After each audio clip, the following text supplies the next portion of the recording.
No vamos a empezar este debate como si no hubiese pasado nada en España en el último mes. No podemos empezar este debate como si no se hubiese ido el presidente del Gobierno 5 días a descansar, caprichosamente, tomando una decisión que no pueden tomar ninguno de los trabajadores de España, que no pueden abandonar su puesto de trabajo y su puesto de responsabilidad, tomando una decisión que no pueden tomar los ujieres de esta Cámara. Una decisión movida, sin ninguna duda, porque el señor Sánchez no soporta escuchar a los españoles. El señor Sánchez no soporta que los españoles le digan que se saque las manos de los bolsillos delante del rey. No soporta escuchar el sufrimiento de los españoles en las calles. Y no soporta la crítica de la oposición. Y no soporta que en nuestro país un juez abra un procedimiento judicial que le afecte. Y tomó la decisión de irse a descansar 5 días o a pensar. Y volvió lloriqueando como una plañidera, de una manera inaceptable, señor Sánchez. E inventando un relato falsario que conviene recordar aquí. Que la derecha y que la ultraderecha lanzan insultos. Usted no sé si es consciente de los insultos que en esta Cámara, desde esa bancada, se han lanzado contra la oposición desde que usted llegó aquí. Terrible, ¿sí? Luego, si quiere, se los podemos relatar, uno por uno, además. Que hay una serie de pseudomedios que lanzan bulos. Claro, los pseudomedios que le apoyan a usted, los pseudomedios muy conocidos, muy asentados, absolutamente ensobrados por la publicidad institucional del Gobierno, no lanzan bulos, lanzan mentiras y no solo eso. Lanzan a una parte de la población contra otra, intentando demonizar a 3 millones de españoles. Luego esos bulos, dice usted, que el señor Abascal, el señor Feijóo los traen a la tribuna de oradores y que después unas organizaciones ultraderechistas los judicializan. Todo esto para victimizarse.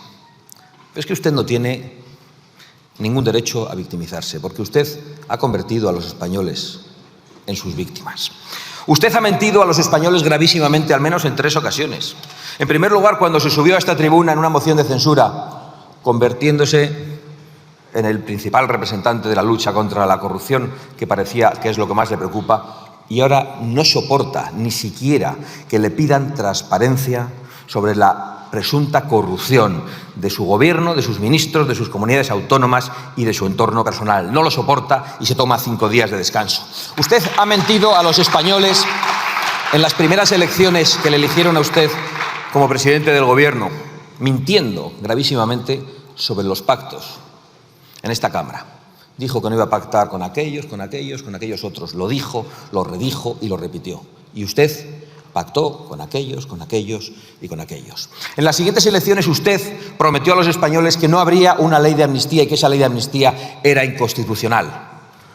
Y además, cuando le preguntaban los periodistas, decía, tengo que repetírselo, como le gusta hacerlo a usted, justo antes de las elecciones. Pasaron las elecciones y usted, para comprar una investidura, concedió esa amnistía a los políticos que han cometido los peores delitos de corrupción en la democracia española en los últimos 40 años. Usted ha arruinado a los españoles con impuestos abusivos. Españoles que desde que usted llegó han visto cómo se reduce su poder adquisitivo. Usted ha colocado a España como récord de paro en toda Europa, especialmente en el paro juvenil. Usted ha sido el principal impulsor en España de la Agenda 2030, que es una agenda destructiva para nuestro campo, para nuestra industria y para nuestra soberanía energética. Usted ha demonizado a 3 millones de españoles con insultos permanentes perpetrados por su bancada, por su gobierno, por sus socios de investidura y por usted mismo. Y después se atreve a hablar de violencia política. También después, si usted quiere, hablaremos de violencia política. Es más, usted no solo ha insultado a los españoles desde el Gobierno. Su Gobierno ha ejercido la violencia física contra la oposición. Su Gobierno ha ejercido la violencia física contra Vox, con la pinza del ministro de Interior, el señor Marlaska, que permite a todo tipo de alborotadores y extremistas acercarse a los eventos de Vox y con la pinza junto con su anterior vicepresidente, que directamente mandaba a sus escoltas a lanzar adoquines a los actos de Vox. No se atreva usted a hablar de violencia política cuando su gobierno es responsable directo de la violencia contra la oposición. Pero sobre todo hoy yo quiero decirle que usted no es el rey y que su señora no es una institución del Estado. Usted no es España y las instituciones no le pertenecen. La política exterior debe ser una política de Estado. Por supuesto, no una política de gobierno, pero jamás una política de familia, que es lo que usted ha hecho durante estos últimos días. Por eso tampoco podemos tener este debate obviando los últimos acontecimientos de esta semana y pasando por alto el ataque diplomático lanzado por su gobierno contra Argentina, que es una operación de manual. Ustedes insultan al presidente de una nación, le llaman drogadicto, fascista y loco y pretenden que no le responda. Y cuando le responde, se victimizan. Es una operación de manual de esos que le mandan a usted, porque usted es un títere del Grupo de Puebla y del Foro de Sao Paulo, donde están todos los aliados narcocomunistas de su gobierno en Iberoamérica. Y usted actúa en esta crisis al dictado de los kirchneristas, es decir, de aquellos que quieren que le vaya mal a Argentina. Y por eso usted, al dictado de todos ellos, lanza un ataque orquestado, de carácter diplomático y de carácter económico, y no a Milei, sino al pueblo de Argentina, porque ustedes quieren impedir su recuperación económica, porque quieren que a Argentina le vaya mal, igual que lo quieren los kirchneristas, sus socios, esos a los que usted apoyó en campaña, cometiendo eso que parece que después les parece una injerencia. El señor Sánchez usa las instituciones. Esto no es una novedad. Esto no es una novedad. Llevamos padeciéndolo muchos años. Pero este ataque diplomático sí que ha sido novedoso. Esto de dejar a los españoles en Argentina sin embajador es una decisión de esas que van a pasar a la historia. Usted va a pasar a la historia por cosas como esa, porque yo sé que usted está muy preocupado por cómo pasa la historia. Pues se acordarán de que retiró a un embajador de España en una nación amiga por un capricho puramente personal y familiar.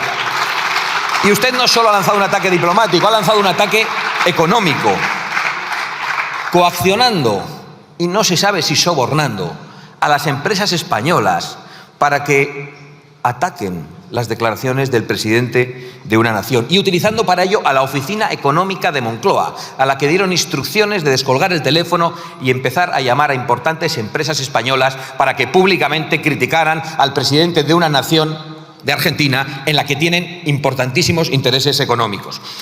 Por cierto, los que le hagan caso en esto claramente no lo van a hacer respondiendo al interés ni de sus accionistas ni de sus clientes. Muchos les votarán a ustedes, otros votarán a la oposición. Lo van a hacer exclusivamente por miedo a las coacciones del gobierno. Y esto solo demuestra una cosa que venimos diciendo en esta tribuna hace mucho tiempo. Usted actúa como un autócrata, pero no solo utilizando las empresas españolas contra el presidente de la nación argentina y contra Argentina, sino pidiendo a las empresas españolas que actúen contra Vox. Usted lo ha hecho directamente. Se ha atrevido a pedir a las empresas que hagan... Sí, pues cabecea, le está explicando... Usted dice que no y él le dice que sí. No le ha escuchado atentamente. Lo dijo recientemente en unas declaraciones y lo ha vuelto a decir en la tribuna. Hagan el favor de escuchar al jefe. Sí, quiere que las empresas españolas actúen contra Vox, contra un partido de la oposición. Usted no tiene ningún límite. ¿Cómo va a coaccionar a las empresas privadas españolas para que actúen contra un partido al que le votan 3 millones de españoles? ¿Cómo va a hacerlo? ¿Qué quieren? ¿Que actúen contra sus clientes? No sé si habrá alguna empresa que le haga caso a usted, pero le aseguro que la empresa que obedezca a sus coacciones tendrá también que responder ante sus clientes. No tenga ninguna duda, y probablemente ante sus accionistas. Pero es absolutamente vergonzoso que el presidente del gobierno pida a las empresas privadas en España que actúen contra un grupo político y que lo haga el presidente del gobierno que ha llegado aquí subido encima de Bildu, de los comunistas y del separatismo golpista.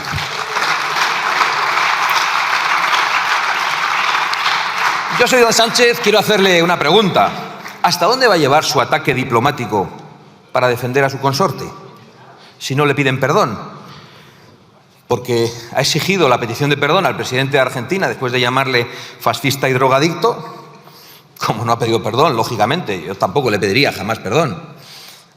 Han llamado consultas al embajador, como le han dicho que no le van a pedir perdón, han retirado al embajador, le han vuelto a decir que no le van a pedir perdón. ¿Va a expulsar usted al embajador de Argentina? ¿Va a romper relaciones diplomáticas con Argentina? ¿O va a declarar usted la guerra a Argentina? ¿Dónde se va a parar usted? ¿Nos lo puede decir? ¿Cuál es su límite? Porque nosotros no lo sabemos. Eso es todo al servicio de su partido, de su persona y de su familia. Esta es su política internacional, al dictado y como títere de extremismos, de narcogobiernos, de teocracias y de tiranías en Iberoamérica. Por cierto, todos ellos los aliados de Putin, ante el que usted se pone aquí muy bravo, pero sus alianzas con Venezuela, con Cuba, con Irán y con todos los aliados de Putin están ahí. Ahí no retiran los embajadores, ahí no. Y hablan de Ucrania. Vienen aquí a hablar de Ucrania, pero claro, la capacidad de Rusia para invadir Ucrania tiene que ver con la política de socialistas y populares en la Unión Europea, con la política de dependencia energética que ha debilitado a la Unión Europea y que la ha dejado a merced de Putin y de Rusia. La España de Sánchez es el país que más gas compra a Rusia en la Unión Europea, 5.200 millones de metros cúbicos de enero a septiembre. De esto tampoco quiere hablar usted. El expresidente del socialismo alemán y ex canciller, Gerhard Roeder, es un empleado de Gazprom, como otros muchos populares y socialistas, que han destruido la soberanía energética de Europa, atacando la energía nuclear y convirtiéndose en unos simples esbirros de Putin. Y ahora vienen aquí a escandalizarse por lo que está ocurriendo entre Rusia y Ucrania. Para apoyar al pueblo ucraniano lo que hay que hacer es echar de la Unión Europea a aquellos que han dejado a Bruselas a los pies de los caballos de Rusia y convirtiéndola en una unión de estados totalmente dependiente e indefensa. Por cierto, ¿sabe usted quién es Marcos Gómez? Señor Sánchez. No sabe. Usted sí, ¿verdad? El ministro de Exteriores sí. Solo le llamó a consultas.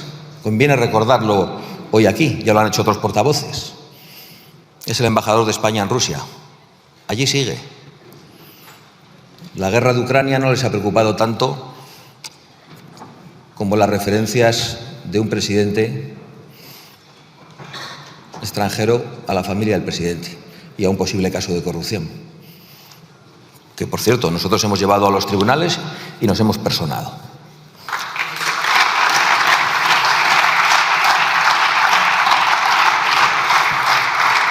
Se ha referido usted a la competitividad, creo que sin hacer ninguna referencia al Pacto de Competitividad para Europa, pasando muy por encima de la mejora de la competitividad en España. Y esto es otra estafa tan grande como la de su moto y la de su cohete. No puede haber competitividad en Europa, señorías, señor Sánchez, cuando populares y socialistas juntos han aprobado en Bruselas medidas que dañan la producción energética, la producción industrial, la producción agrícola de los europeos. El Pacto Verde que ustedes han aprobado juntos, que destruye el campo europeo. La Ley de Restauración de la Naturaleza, que ustedes han aprobado en Bruselas. La Agenda 2030, que impulsan todos ustedes. Y la migración ilegal masiva, que ustedes impulsan, con el apoyo, por cierto, de la COE, del Banco de España y de todos los que dicen que necesitamos en los próximos 30 años 25 millones de inmigrantes. Podrían decirnos que necesitamos 25 millones de niños españoles que nazcan porque ayudan a los jóvenes a tener una vivienda, a poder formar una familia. Qué disparate, ¿verdad, señora Montero? Es decir, ustedes han prohibido por ley en esta Cámara la ley de prohibición de extracción de recursos naturales. Prohíben a los españoles explotar sus propios recursos naturales. Ustedes destruyen centrales energéticas por razones ideológicas. Ustedes dinamitan presas. Y ustedes destruyen y colapsan los servicios sociales y los servicios públicos, promoviendo la inmigración masiva. Y ahora en campaña quieren ocultar probablemente lo que hacen juntos en Bruselas y nos vuelven a condenar a la dependencia de Rusia y a la competencia desleal de Marruecos, a la que sí ayudan con sus planes hidrológicos, con sus presas y con su energía, mientras condenan a España y a Europa. También nos ha contado que han hablado en el Consejo Europeo sobre Oriente Medio y ha venido aquí el señor Sánchez a convertirse en líder internacional anunciando que él reconoce el Estado palestino. Mire, usted lo único que ha hecho es ponerse en una posición hasta ahora de equidistancia entre un terrorismo satánico y un Estado democrático como es Israel. Sí, terrorismo satánico. ¿Les parece demasiado? Igual es porque no han visto ustedes los vídeos. Sí, de esa versión corta que le pusieron al presidente del gobierno y que debió ver pero no mirar. Y lo que quiero decirles es que esa equidistancia es únicamente complicidad con el mal. Y lo que quiero decirles es que el mal, que es Hamás, les ha aplaudido a ustedes. Y lo ha demostrado hoy con su decisión. En mitad de este conflicto ocasionado por los peores atentados terroristas de la historia de la humanidad, usted ha decidido unilateralmente reconocer el Estado palestino. No me extraña. Había hasta hace poquito aquí una ministra, la señora Rego, que el otro día hizo unas declaraciones gravísimas. Dijo que el Estado palestino desde el río hasta el mar, es decir, desde el Jordán hasta el Mediterráneo, es decir, la desaparición de Israel, la destrucción de Israel. Eso es lo que usted tiene en su gobierno. Eso es lo que usted tiene en su gobierno. Y además ha hecho usted otra cosa, permanentemente. Acepta los relatos y las cifras de Hamás, como han terminado aceptando el relato de ETA. Hace poco decía, qué barbaridad, se va a hablar otra vez de ETA. Sí, pasó hace 10 años. Sí, y la guerra civil hace más. Y usted sigue con la cantinela. Esa es su política internacional en Oriente Medio, señor Sánchez. La legitimación del terrorismo satánico, el reconocimiento del Estado palestino justo tras el 7 de octubre, a pesar de esas imágenes terribles de violaciones de mujeres, de asesinatos de padres delante de sus hijos, a sangre fría, de asesinatos emitidos a través de las redes sociales. Y usted quiere decirle a Israel que no tiene el derecho a defenderse. Lo que tienen que saber los españoles es cómo actuaría Sánchez si una organización terrorista hiciese lo mismo contra España y tuviese secuestrados a 130 españoles, como hay todavía hoy 130 israelíes, mujeres, niños y ancianos en los túneles de Hamás. Ya sabemos cómo actuaría Sánchez. No defendería ni a los españoles ni los intereses de los españoles. Se pondría en una equidistancia insoportable. Dejen de engañar, por lo tanto, porque precisamente el obstáculo histórico para el reconocimiento de los dos estados no ha sido Israel, ha sido precisamente Hamás. Esos a los que usted ahora va a premiar de manera retroactiva. Porque en 2005 se entregó Gaza a la Autoridad Nacional Palestina. ¿Qué ha pasado en Gaza después de todo este tiempo, con tanta ayuda humanitaria y que han hecho sus aplaudidores? Pues creo que es muy evidente, en materia de prosperidad, en materia de respeto a las mujeres y también en materia de respeto a los homosexuales. Y conviene que de eso también se hable, señor Sánchez. Lamento ver que en esta crisis diplomática con Argentina y en otras de las que hoy hablamos, pues haya tanta equidistancia por parte del Partido Popular. Pero bueno, en otros casos directamente no hay equidistancia. Directamente lo que hay es intentos de acuerdo con el Partido Socialista. No se puede convocar a los españoles a una movilización este domingo mientras se tiende la mano a Pedro Sánchez para repartirse los jueces. No se puede convocar a los españoles intentando hacerles ver que son la oposición más fuerte a Pedro Sánchez mientras hay un pacto en Europa con los socialistas. Y lo digo porque la coalición del señor Pons, la coalición que el señor Pons anuncia de populares y socialistas en Europa y que sus candidatos defienden en los debates, sigue vigente. Y esa es la coalición que ustedes tienen que romper y tienen que explicar a sus socios europeos que esa coalición con los socialistas no puede continuar y que ustedes tienen que dar marcha atrás en los errores cometidos en esta legislatura, votando en el 90% de las ocasiones con el Partido Socialista en Bruselas, aprobando el Pacto Verde, impulsando la Agenda 2030. En esto y otras muchas cosas. Porque cuando vino Petro aquí, y ese sí que insultó a España, dijo que era un país esclavista, le pusieron alfombra roja, le aplaudieron todos ustedes, menos Vox, le entregaron las llaves del Ayuntamiento de Madrid y no se inició ningún tipo de conflicto diplomático, a pesar de que se había atacado la soberanía y la dignidad de España. En esa ocasión, sí. Y no solo en Bruselas, también aquí. Recientemente han iniciado los trámites en esta Cámara todos los diputados, salvo los de Vox, para legalizar de golpe a 500.000 personas que han entrado ilegalmente en nuestro país. Afrontamos el 9 de junio, dentro de unos días, y la verdad es que es una pena que ante las elecciones europeas y ante otras convocatorias, concluyo, los ciudadanos actúen desde la máxima abstención. Yo lo puedo comprender, porque tienen que estar completamente hartos de los políticos. Es normal que piensen que todos somos iguales. Han sido tan engañados, especialmente por algunos, en las elecciones. Han sido tan defraudados. Ven tanta bajeza en los debates políticos. Ven tan alejado el debate político de sus problemas reales que es completamente normal que muchos ciudadanos no